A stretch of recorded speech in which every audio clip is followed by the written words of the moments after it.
Hey there. You are listening to the Black Hat Loading Podcast, playing host to world-renowned ethical hackers and cybersecurity trainers. Black Hat Middle East and Africa is the answer to the region's thriving cybersecurity market. Join our conversations as we catch up with InfoSec leaders in an effort to continue winning the cyber war. Welcome to another episode of the Black Hat MEA podcast series. Today's cybersecurity focus is on maximizing cybersecurity strategy, key considerations for CEO-CISO collaboration. We're thrilled to be joined by Gary Hayslip, Chief Information Security Officer for SoftBank. Gary Hayslip is an accomplished global CISO with a proven track record of delivering innovative security programs for billion-dollar enterprises. He is highly focused on promoting efficiency and minimizing costs through continuous improvement. With extensive IT risk management and security leadership experience, he currently serves as the CISO for SoftBank Investment Advisors and SoftBank Group International. He is a skilled communicator and author, having co-authored several essential books on cybersecurity and is a member of multiple advisory boards. He also holds several professional certifications and a Bachelor's of Science in Information Systems Management and an MBA. So kind of the overview of what we'll be discussing today are the relationships between CEOs and CISOs, what CEOs should know when working with CISOs. Welcome to the show, Gary. Well, thank you for having me. Well, it's great to have you. As we kind of mentioned before we started, we've been connected on social media, but never had the opportunity to meet or speak in person yet. So it's an honor to get to interview you for the Black Hat MEA podcast today. Yeah, I think this should be a lot of fun. Yeah, I think so. So what are the characteristics of an effective CISO-CEO relationship? Hopefully they know each other. I think the biggest thing for me is that it should be a partnership. If it's a healthy one, there should be a partnership. The big thing is, CISOs need to understand the business because they impact the business, and one of the ways that you can tell if there's a good relationship, is where is the CISO role within the business? Not so much are they reporting to the CIO or the CTO, but, are they involved in strategic discussions? Is the program visible? Is the CISO, working, with their peers in the various business units, doing those type of things and being involved, a lot of that is driven by the relationship that the CEO and the leadership team has with the executive that's in that role. And if it's a good relationship, they're a partner, they're trusted, they're visible, they're involved, and honestly, it's critically important because security impacts the business so much, and cyber is interwoven throughout all the various business units that honestly, a healthy relationship, you need that. You need to go ahead and have that type of partnership. And for me as a CISO, it's what I strive for. It's what I continually work for. For those CISOs that are looking for a new role and wanting to join a company, that's one of the first things they look at is, where are you going to be at? What's that partnership going to be like? Who am I going to be working with? It's really big. Yeah, I think along the same lines that I saw something recently where CISO said that their role was managing relationships. So that sounds like that plays into a lot of what you just said there. Yeah, that was actually me. I actually okay. What I talked about was the CISO's the CISO's hardest job is to manage expectations, to understand the relationships and what they expect of the executive in that seat in the security program. Because a lot of times you buy cyber, you put together a security program, and you just figure it's done. No, it's not. You have to manage those expectations quite a lot, and because people just don't know. Because the role is so unique. Yeah, that makes sense too, especially not only when things are going well, but especially critical when things don't go as planned. Well. Yeah. So how can CEOs ensure that their CISOs are well equipped to handle cybersecurity challenges? The easiest answer would be just give them all the resources they need. That'd be cool. But honestly, the more complicated issue really is, I think one of the biggest things is ensuring that the CISO is positioned correctly within the business and the leadership team. So the executive in that role can be effective. And what I mean by that is, are they 5 layers down where they really have no visibility? They maybe get trotted out once or twice a year to kind of do a 15-minute report, and the executive team, the CISO and the security team just fight like crazy all year just to try to get things done. Or are they maybe 2 levels down, and they're part of the leadership team? They're very involved from a strategic standpoint in the company, and the CISO is actively engaged. And so that's what I'm looking at, is that to make sure that the CISOs are well equipped. It's that piece. It's being part of the action, being part of the company. When I was at Webroot, my previous employer before I came to SoftBank, I reported to the CFO, and I was part of the C-suite. And I actually got to use my MBA and see how a business was run. And and what I found a lot of times just sitting in the meetings and just being quiet and listening was, I really got a chance to understand the various departments, what applications, what data, what partners, what third-party vendors were critical to the business. And a lot of that information helped me understand, okay, from our revenue and everything that we had, we make this much per hour from these web portals. We have these types of contracts that are key with these MSP providers, or key with these companies. And when you start learning and pulling all of this in, now you look at where your program sits on top of that, and you understand, okay, I can't interfere with this because it's going to cost us $300,000 an hour if we lose that server, or I need to protect that. And if we don't effectively protect that with the correct controls, this is the cost to the business. To have that context, and to be able to go ahead and be effective. That's the way I kind of look at it, for if CEOs and leadership teams want to make sure I'm well equipped, get me involved, put me at the right level so I'm integrated with the various business units so my team can provide services and I can be actively working with my peers, and that way I'm able to tune my program, because I look at myself as being a business executive, and the services I provide for managing risk, they got to be tuned to the business. They got to be for what the business needs. I don't get that unless I'm up at that level and I have that visibility so that I can go ahead and actually provide value. Yeah, it sounds like you really got some good experience there. And like you said, getting to use that MBA. So based on your experience, do you think it would be a good idea for CISOs to have an MBA to be able to deal better with the business side of things, the board, and so on? I mean, I know the university I went to would love that. I think what happens is that the more senior you get, the more involved strategically you get in the role. Even if you don't do an MBA, you should do some business courses just to understand just the breadth of how businesses work and the various departments and just the relationships.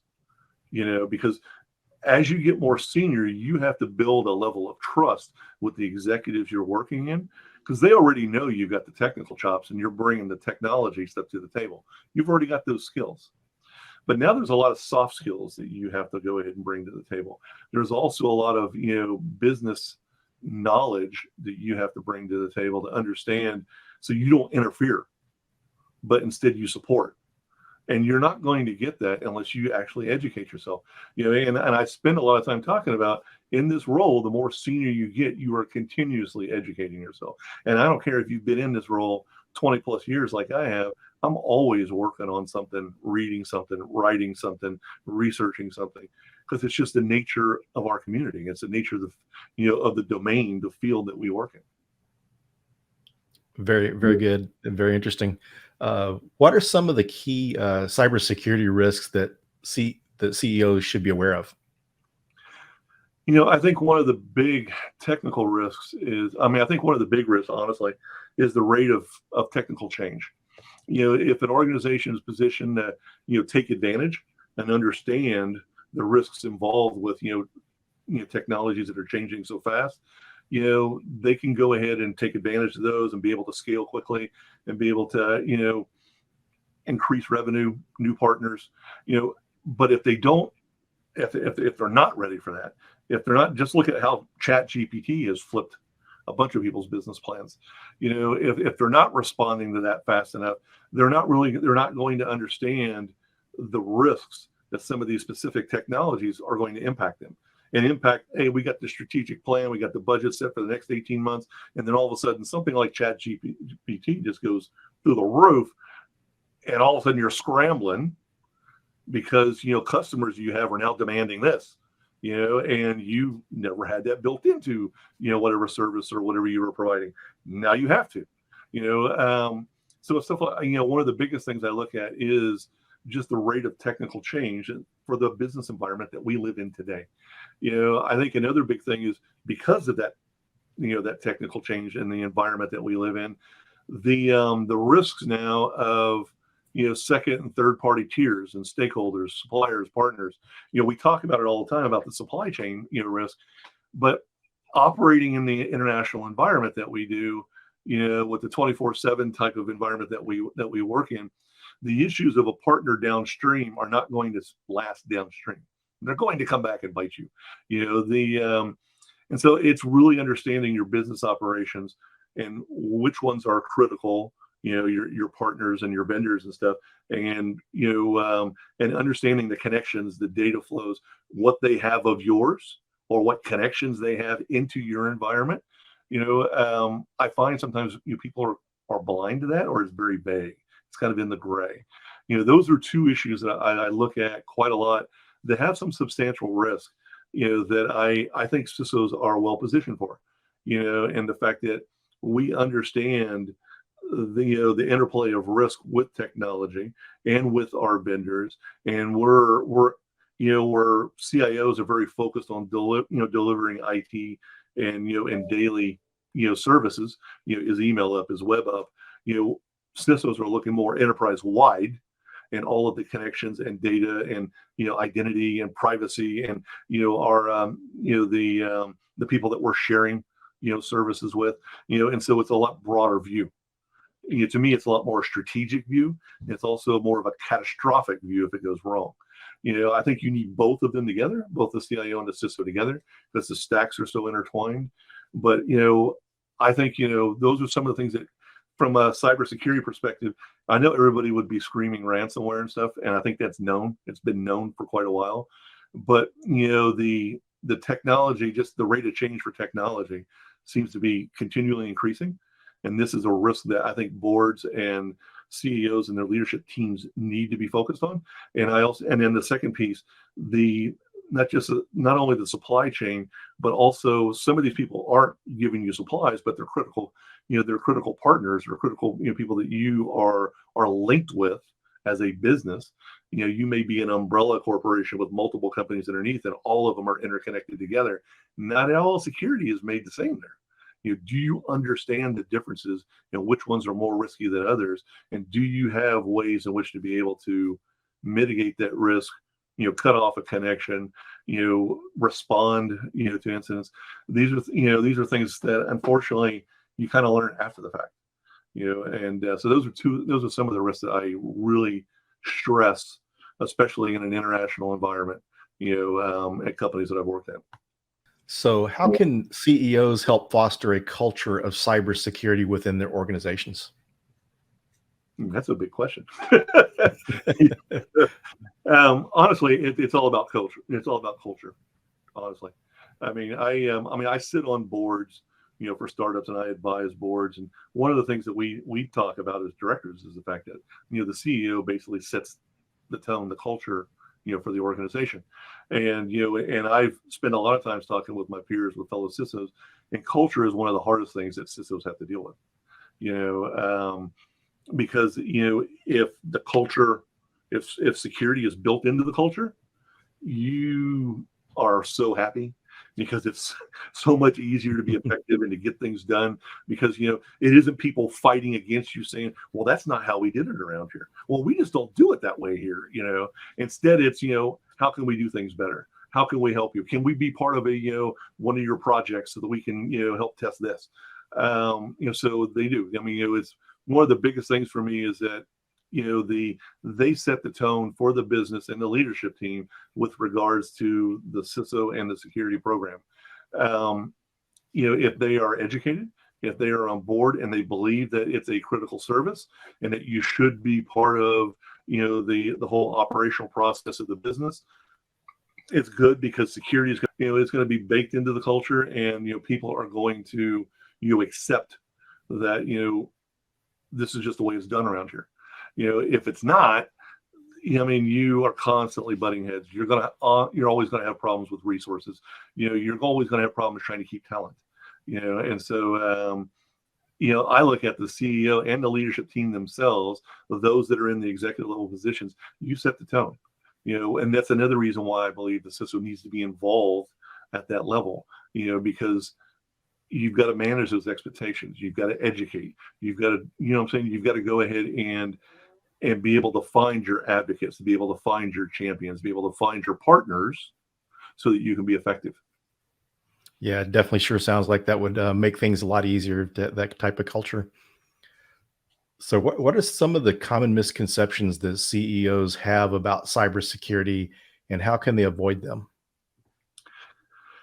I think the first one is cyber is not about technology. It's about risk. Really. Cyber uses technology and people and processes and frameworks and stuff to manage risk, but really cyber is about risk. And to me, CISOs are excellent executives. That have part of that have as part of your leadership team, because in managing enterprise risks, they have extensive experience in technology architectures and data protection and management and compliance and privacy, logical and physical security, and even risks focused towards, the employees, like, social engineering. So cyber to me just isn't a topic, it's a domain with a large set of, skill sets and everything that CISOs have. And as and so I think the big, conception there is when CEOs look at CISOs, they just think this is just someone with a lot of technical experience. No, they don't realize just the depth of experience that a CISO brings to the table. Just the extensive amount of experience that they can bring to a leadership team, to help with initiatives. And a lot of initiatives have some type of a technology piece to them. And so if you're going to be employing some type of new technology or some type of new product, or you're going to be coming out with some type of new service, why not have an in-depth technical expert like this, who also, should be bringing some business experience too to the table. It just makes sense to go ahead and have them. Another misconception for me is that, if you hire a CISO, all your security issues are solved. To me, it's far from it. To me, cyber is a continuous life cycle. The CISOs and the security teams develop and manage, the security program for the business. And you as a business are going to get out of it what you put into it. Just like I mentioned earlier, if you give the CISO and the resources they need, and you accept them as partners, and they're involved in the leadership team, that program is going to be interwoven throughout the business. It's going to enable you to be resilient. You're going to be able to manage incidents when they happen, and as incidents happen, they're not going to bring the business down. You're going to be able to manage them and continue doing business. And you're going to be able to innovate and try new technologies, knowing that you've got the secured infrastructure and everything you need to be able to do that. Obviously, if you starve a security program, and it's just a checkbox, so that you can say, hey, we've done this, your resiliency is going to be questionable. And as a business, if you do have incidents, I can guarantee you the impact of those incidents is going to be a lot more expensive than what you want. They're probably going to end up costing you more than it would have costed to actually properly fund a security program. Plus the fact that, if you starve a security program, you're going to have problems with talent. You're going to have problems. You're going to consistently have problems across the business. And now in today's environment, where you have regulatory agencies that are looking in and saying, hey, don't just tell us that you got a security program, prove it to us. Show us that you have these controls. Show us that you have these logs. Show us that you are using these technologies. And even if you want to get cyber insurance, recently when we renewed, we went from a 4-page document several years ago. Now it's 40 pages. And you've got to describe your stack. And you're not describing the technologies you have, you're describing the vendors you're actually using. It's become more in depth. And so that's why I look at these misconceptions, these things that they just kind of take it for granted. I'm like, no. We are a strategic program that's providing a critical service for the business, and we have to be properly funded, or at least close to it. You got to make the case. But it's just one of those things that, the system has to do their part, and they have to deliver, and they have to provide value and be part of the business.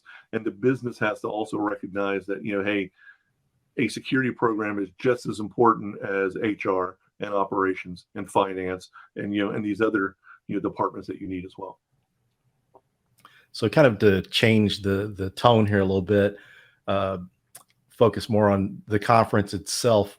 As a cybersecurity executive, what excites you about Black Hat? I think the biggest thing for me is it's meeting my peers. Being able to go ahead and meet other fellow CISOs and security practitioners, and just hearing what's new, hearing what they're doing, where they're at, what's new in the community, changes that we're seeing. To me, it's like a big family. It's I have to admit, our community is very dynamic. It's really interesting, the people that are in cyber. And I've been in it for 20 plus years, and it's not boring, to say the least. So what do you expect at Black Hat MEA? That's actually a good question. I've been going to Black Hat for about 16 years, in Vegas. This is one of the first times I've done one outside of the United States. I expect there's probably going to be some really vibrant discussions around new technologies, new trends. I expect to be meeting a lot of people that I've only had a chance to talk to virtually, whether on LinkedIn or whether through, a Zoom meeting or something. And then all of a sudden I get a chance to meet them face to face. I'm looking forward to it, just being able to establish, relationships and getting a chance to meet people that, I've been, friends with, but now I get a chance to actually meet them for real. Yes, that's one of the best things for me. So what can the audience expect from your engagements? Well, I'm very personable. When I talk about things, when I talk about a subject, it's something that I enjoy, and it's really focused around being able to teach, being able to mentor. I just don't talk at you. It's about something that I've experienced, something that I know about, and I want to help. I want to provide information and show you how it can be better for you, or how you can go ahead and use it. I enjoy answering questions. I love engaging with my audience, and just the cyber community in general. I said I'm very approachable, so you can expect that from me. Very good. And I look forward to meeting you as well and hearing your presentation there. So thank you, Gary, for sharing your insights on relationships between CEOs and CISOs. It's been a truly captivating discussion, and we cannot wait for you to join us at Black Hat MEA. Thanks, everyone, for joining. Thank you very much. Thanks for listening. If there's a topic you want us to discuss, please send in your suggestions. Until next time.